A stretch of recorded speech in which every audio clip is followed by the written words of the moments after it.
Hi from Vienna. Hi from South Wales. Hi from Madrid. Hi from Latvia, Italy, Zagreb, Croatia, India. I think. So everybody's just saying hello very quickly and saying where they're joining from this morning while we're waiting for everybody to come in. And then we'll make a start. Great. Oh, and good morning from Dublin. We've got a really cosmopolitan group here this morning. That's fantastic. It's so great to have so many different perspectives here with us this morning. Thank you very much. Okay, so let's make a start there. Okay. So good morning, Bore da, buenos dias.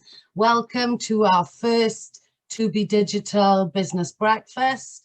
Many of you have taken time out of your busy schedules today to help us with this development, and we are very grateful for your help with this work. You'll see from the agenda, we've got quite a fast-paced meeting this morning. We'll be welcoming you and introducing you to the project. We'll be giving you some time to introduce yourselves and do a bit of networking in breakout groups. We'll then be giving you an overview of the project and what it is we're hoping to achieve, and then doing some work on which competences you use currently and you have experience of in relation to your work. We will then be presenting to you the work that we've done as a project to bring together transversal competence frameworks from across the world, really, but focusing particularly on the EU transversal competence frameworks, presenting our proposals and the work that we've done, and then testing our initial ideas and proposals with you. We want to know which ones you like, which ones you don't like, what you think is missing. And then we'll be spending some time discussing with you the next steps in the project and what other opportunities exist for us to work together. So, whilst the topic of today's breakfast is not, unfortunately, croissants and coffee, it's competences. And so in line with the theme and topic of today's business breakfast, we're going to use business breakout groups to enable you to introduce yourselves to each other. But we also want to know if you could wish for one superpower, one competence, what would you wish for? So it's a bit of fun. It's an icebreaker. This isn't a test. We'd like to say hello, say where you're from and what your role is. And if you could wish for one competence, superpower, what would it be? You had a chance to say hello and to meet with other delegates, and a very quick chance to say hello. Now I'm going to introduce you to our project, the 2BDigital project. We are a consortium of partners from Belgium, Spain, Latvia, and Croatia, working together to articulate and define the essential or key competences that young people will need to be able to learn and work in an increasingly online environment. We have ASU, the National Agency for Vocational Education and Training and Adult Education in Croatia. We have VISC, the National Centre for Education in Latvia. I represent Bantani, a non-profit research and development organisation in Belgium, working on all things life skills and competences with a particular interest in entrepreneurship. We have iBox Creates, specialising in strategic innovation management for the promotion of the ecological transition. And Acción contra el Hambre, working with partners to fight hunger and directly address issues which cause it.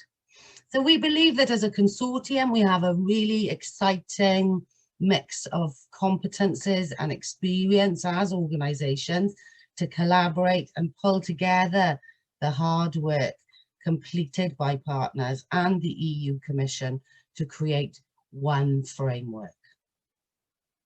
So in the vision of our 2BDigital project then is to create a simple, useful, relevant framework, promoting an holistic, purposeful and meaningful description of competences which reflect the needs, interests, experiences and aspirations of learners for learning, life and work in the digital age.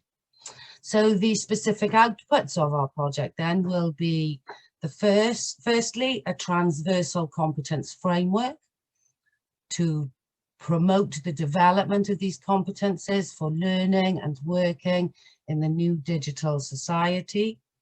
Secondly, we're going to develop an online teaching and learning methodology for transversal competence development in VET, which will also be available in an open MOOC format. And also then finally an online transversal competencies assessment methodology and a tool to support consistent assessment of these competencies. So we need one framework so that the competencies we aim to develop are clearly understood by the people using it, but also can be clearly related to and applied to local curricula, local contexts and purposes. The language of the framework will hopefully create a meeting point, enabling educators and employers to collaborate more closely and effectively and to support learner progression and development of these competences across phases throughout lifelong learning. Much learning is lost when students and teachers stop and start. They finish with one framework and start working again with another. It is much more effective to have a golden thread of clear and shared competence development, which students can build on and apply in different places and further improve throughout their lives for work and further ongoing learning and training. So the timelines for the project, then the project started in March this year and we're in the middle of developing the competence framework, and this business breakfast today is a part of that first action to develop this and agree and define the competence framework. And so the work we're doing this morning will test and feed into the shaping and development of the framework. Between October and March then, at the end of this year, moving into the beginning of next, we'll be developing the online training for teachers to enable them to develop the competences in the framework.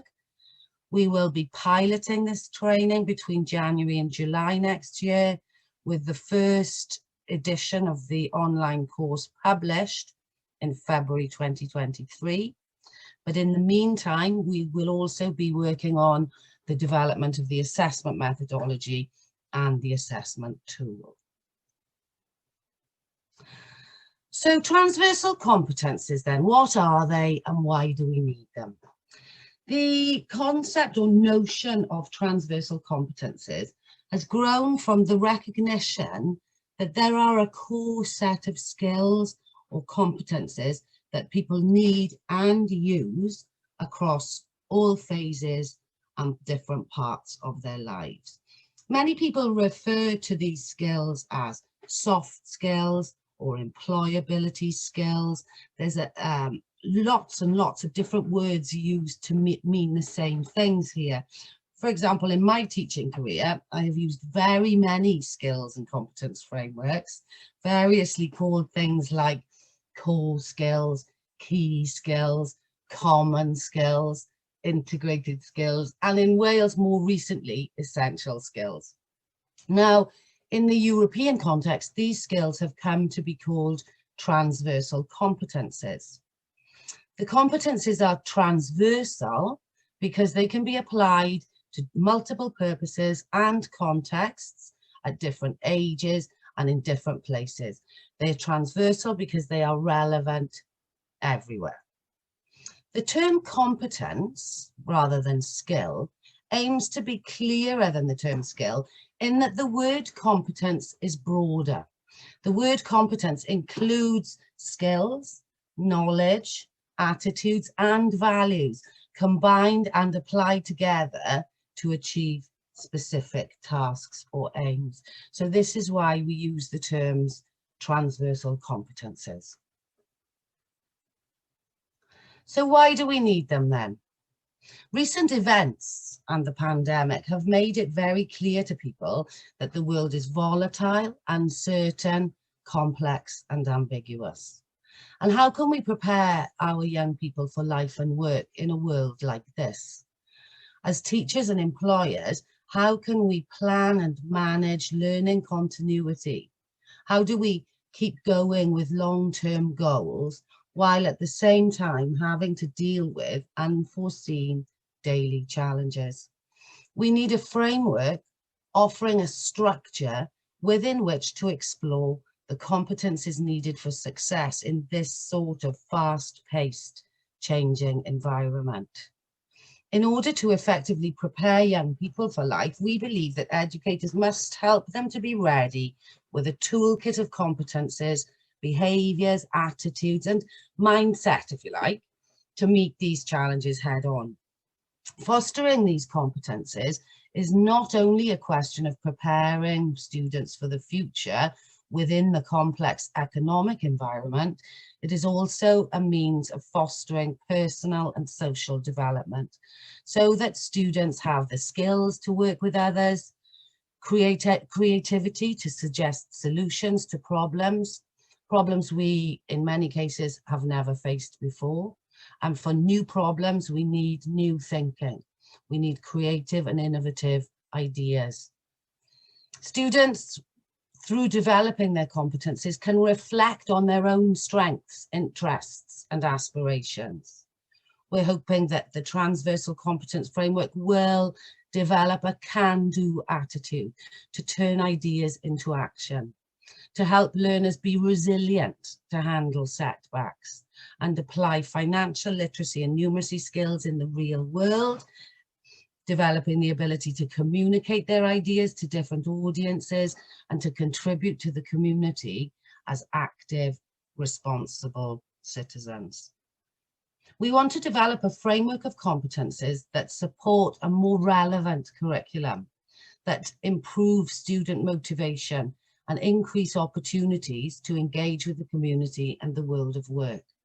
For these gains to be realised, we also need an effective programme of professional development needed to increase awareness of how to integrate these competences across diverse curricula.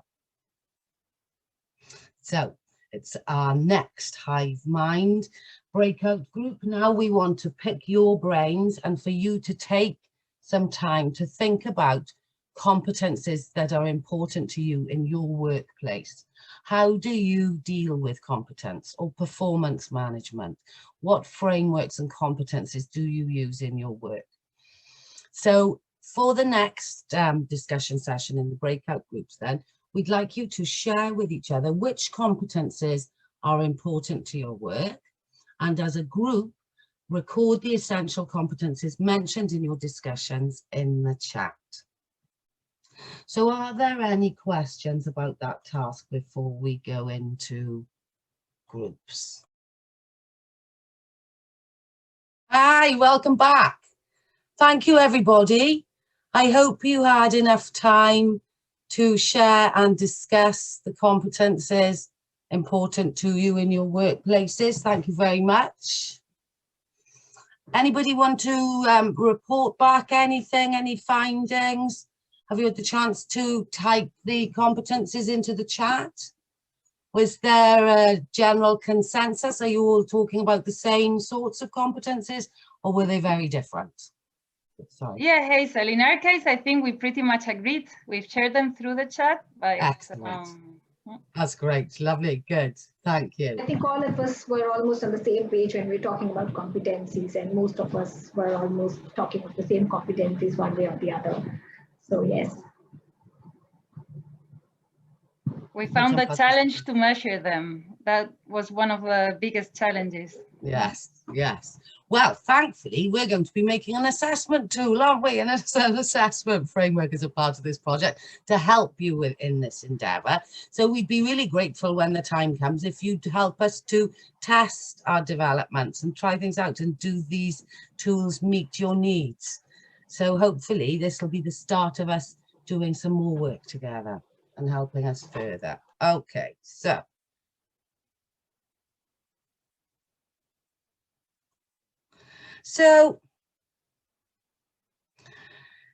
there has been increase, as has been demonstrated in your discussions, I'm sure, there is recognition of the need for and the usefulness or utility of competence frameworks. So in support of this, the European Union Commission has supported the development of a number of frameworks, and the ones we're dealing with mostly in this project are LifeComp, that you'll see on the screen there as a tree. It has 3 areas: personal, social, and learning to learn. And underneath each of those areas, there are 3 competences: self-regulation, flexibility, well-being, empathy, communication. You can see them there. But there is also the logo for EntreComp, which is the framework for entrepreneurial competences. Again, in this framework, we have the 3 areas: interaction, ideas and opportunities, and resources. And underneath each of those are 5 competences. And in DigiComp, we have not a neat logo for me to share with you, but 5 areas and about 3, 4, 5 competences in each of those areas. So it's great that we have this detail. It's great that the research has been done to develop these frameworks and clarify these competences. However, we have at least 3, and you'll notice that different organizations, different countries, different regions tend to have their own versions. In one of the questions in our last breakout session, what performance management frameworks do you use? What competence frameworks do you use? Some companies, large organizations, have their own frameworks. But this makes it very difficult for individuals to progress and continue to develop their competences over time and over place when they stop and start and stop and start. So the main aim of this project is for us to bring these competence frameworks together to create one. And as a part of the work that we've done, we did some literature research, and last summer a really useful piece of work was undertaken by the Centre for Curriculum Redesign, and they literally scoured all curricular documents from across the world to identify the most common competences. And you can see on this slide how the Centre for Curriculum Redesign has structured and presented these competences, and in 3 areas: skills, character, and meta learning. And we have the competences there. What you'll notice in this slide is the different columns. Now, in the first column, this indicates where these competences are included. Now, this inclusion can just be signposting, box ticking. You can say, yes, creativity, there's creativity in that lesson. Yes, there's courage in that lesson or that learning. But it just literally indicates that it's there. That's not to say how much of it is there, or if it's at the right level, or if learners are supported to develop and improve that competence. It's just that it's included. So it could just be mentioned. There's no guarantee that it will be developed. The second column, which is identification, is a much more detailed and integrated use and involvement of that competency. So it's a sort of a further developed, better use of that competency then, in terms of identifying it across the curriculum. In the third column, progression, that is where these competencies are set out over levels, differentiated levels, so that you can start simply as a beginner and continue to develop that competence over time and place to improve and become more proficient or to master that competence. Interestingly, you will notice in the pedagogy and assessment columns, there is nothing at all that specifically and explicitly prepares teachers to be able to develop these competencies across the curriculum. Neither are there tools that support teachers to assess these competencies consistently and at scale. This we thought was a very helpful slide. I'm not expecting you to be able to read all of it, but it will show you a snapshot of where these competencies are embedded within curricula in different jurisdictions. So across the top of that table in the dark blue are the competencies that were there listed in the previous slide. So you'll see creativity, critical thinking, communication, collaboration, mindfulness, curiosity, and so on across the top of the table. But you'll also notice that where these competencies are highly prevalent and well integrated into the curricula, the countries at the top of this list with high incidences of this competence development match those countries that perform well on the OECD PISA rankings. They're generally countries that are perceived and agreed to be high performing countries. So this would suggest that and emphasize the value of embedding these competences and developing these competences across curricula. So you can revisit these slides. We'll share this presentation with you after the meeting. So if you wanted to look in more depth at this information, you can chase it up. So the work that we've done so far then was to take a really detailed, in-depth look, not just at LifeComp, EntreComp and DigComp, but we also included competencies for democratic culture. And we looked at the international classification of competencies under what's known as Fullan's 6 Cs and the Canadian essential skills models. So we took a broader view to try to test our thinking while we were bringing together these 3 competence frameworks. We ended up with big, long lists of hundreds of competences, as I'm sure you can imagine.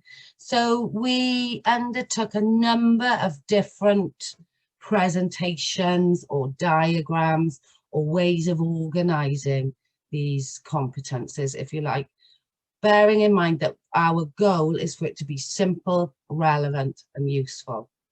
So you'll see that we had a number of different, very busy, detailed iterations or versions of this framework.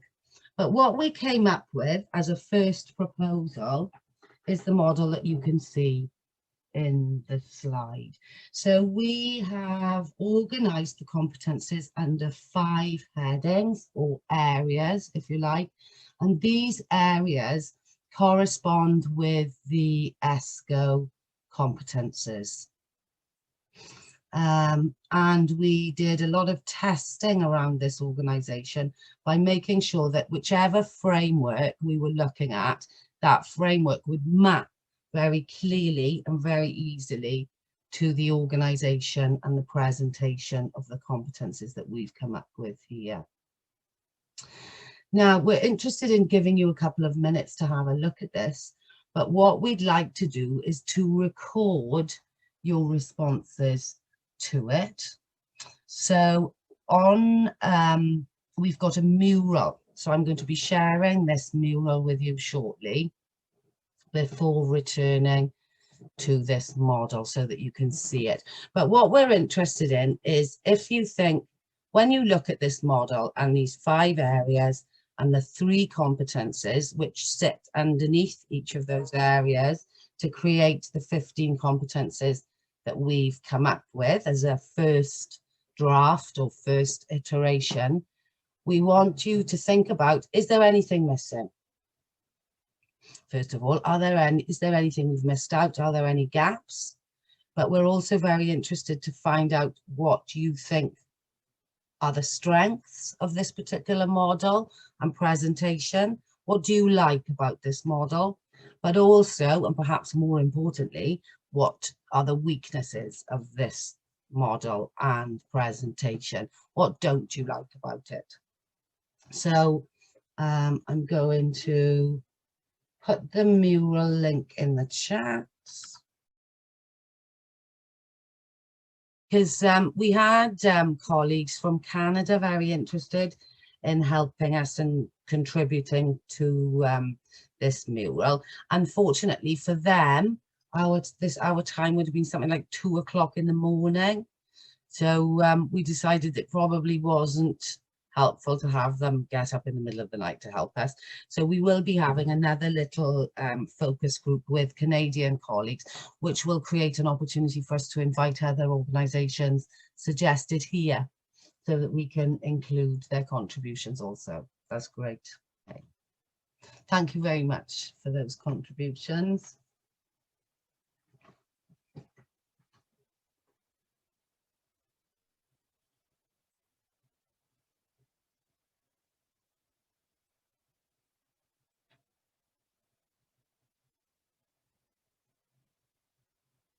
Thank you. Thank you for your thinking and participation and for taking the time out of your busy schedules. This is such a busy time of year with everybody finishing things off before the summer break.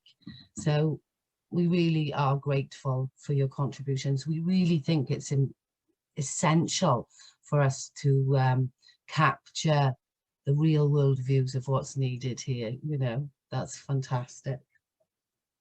So our next steps then will be to update the model, and once we've completed the report for our early iterations, we'll share that with you to update you on the progress of the project and what the model is like, taking account of your feedback, and hopefully you will be able to see changes that address the points you've made and the suggestions and advice you've given us in the mural. So that's great. Also, the mural will be available to you for the rest of this week. So if you think of something in the middle of the night and you have one of those eureka moments, you can hop on, get back on the mural and add your ideas for a number of days yet remaining. So that's great. So are there any questions or comments? No, that's brilliant. Thank you so much for your participation and your contributions. And you'll be hearing from us shortly, sort of towards the end of July, I think. We'll have an updated draft report to be able to share with you. I'll email the slides as well. Yes, definitely. So we'll share the presentation and the updated model with the rationale report. But all I can do really is take the time to say thank you very much. Thank you. And we will be in touch and let you know how it's going and update you on our progress as the developments continue. Thank you very much, everybody. Have a lovely day and a lovely summer if we don't see you before the autumn. Excellent. A well-deserved rest. Thank you very, very much.